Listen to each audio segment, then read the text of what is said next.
Every year, millions of people enter the financial markets believing they have discovered the secret, a strategy, an indicator, a setup, a system that promises consistency. Yet the outcome is almost always the same.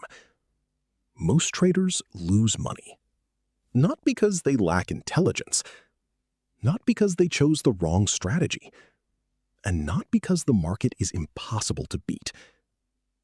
The truth is far more uncomfortable. Most traders lose money because their own minds are working against them. And the most dangerous part? Many of them already know exactly what they should be doing, but they simply cannot do it. There is a hidden gap that destroys traders, a gap between analysis and execution.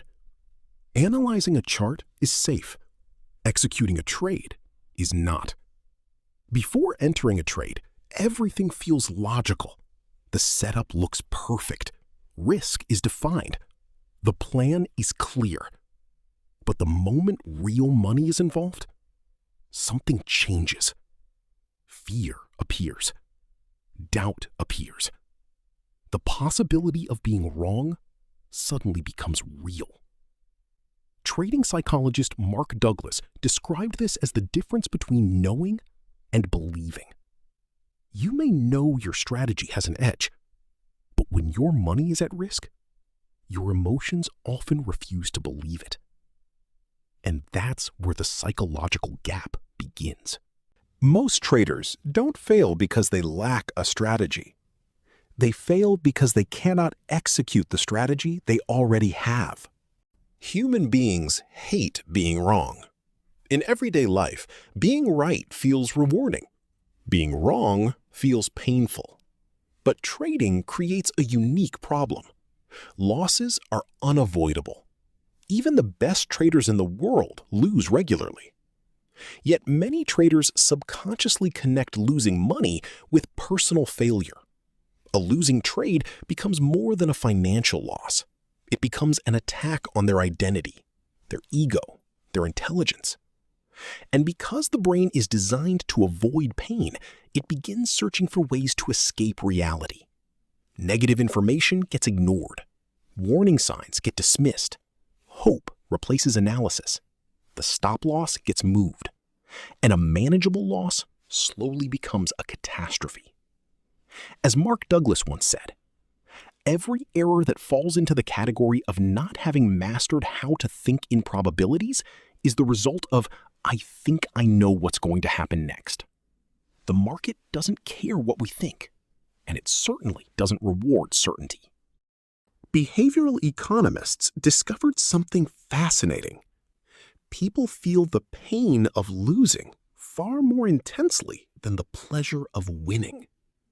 This principle became known as loss aversion, and it explains one of the most destructive behaviors in trading: selling winners too early, holding losers too long. When a trade moves into profit, traders rush to lock it in. The gain feels good. They don't want it to disappear. But when a trade moves against them, they hesitate. Closing the position means accepting defeat. So they wait, and hope, and wait, until the loss becomes unbearable. Ironically, they do the exact opposite of what successful trading requires.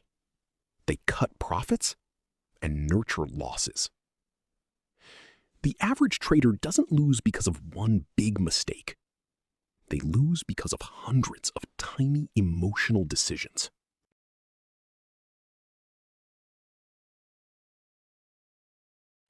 Imagine walking into a casino. You pull a lever and unexpectedly win. The brain releases dopamine, a powerful chemical associated with reward and anticipation. Now, imagine the same process happening in financial markets. A beginner enters a trade. By pure luck, it works. Money appears, confidence explodes. The trader feels talented, special, gifted. But the market has taught them the wrong lesson. They weren't rewarded for skill. They were rewarded randomly. And random rewards are incredibly addictive. Psychologists have known this for decades. Variable rewards create stronger behavioral addictions than predictable rewards. The trader begins chasing excitement instead of consistency. Trading becomes entertainment, not business. And that shift quietly destroys accounts. Most traders believe losses are psychological, but many losses are biological. Former trader and neuroscientist John Coates discovered something remarkable. Winning changes the body's chemistry. After a series of successful trades, testosterone rises, dopamine rises, risk tolerance increases. The trader literally becomes a different person. What begins as confidence evolves into overconfidence. Position sizes increase. Rules become optional. Risk management feels unnecessary.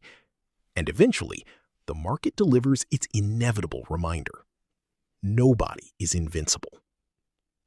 Many accounts are not destroyed after losing streaks. They are destroyed after winning streaks, because success creates the illusion of control. The market doesn't just test your ability to handle losses, it tests your ability to handle success. Let's look at the numbers. Researchers Terence O'Dean and Brad Barber studied thousands of investors. Their findings were shocking. The most active traders consistently underperformed less active investors. Why? Because activity creates the illusion of productivity. Traders believe that more trades mean more opportunity, but more trades often mean more mistakes, more emotional decisions, more commissions, more impulsive behavior. The data revealed a brutal truth. Overconfidence is hazardous to wealth. In trading, action is not always progress. Sometimes the most profitable decision is doing absolutely nothing.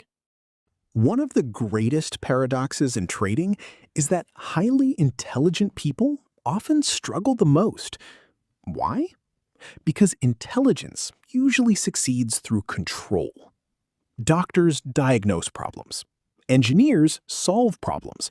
Professionals create predictable outcomes. The market offers none of these comforts.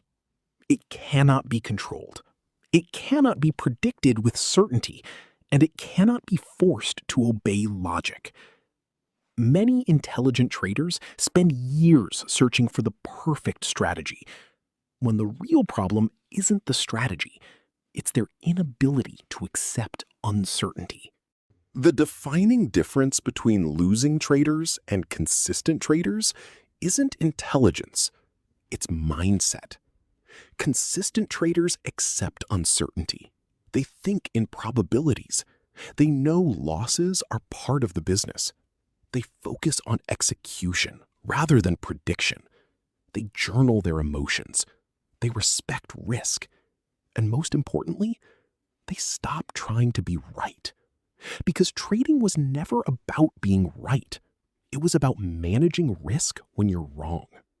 As Benjamin Graham famously said, the investor's chief problem, and even his worst enemy, is likely to be himself. The market is not designed to reward the smartest person. It rewards the most disciplined one. And the day a trader stops fighting the market and starts understanding themselves is often the day they finally begin to win.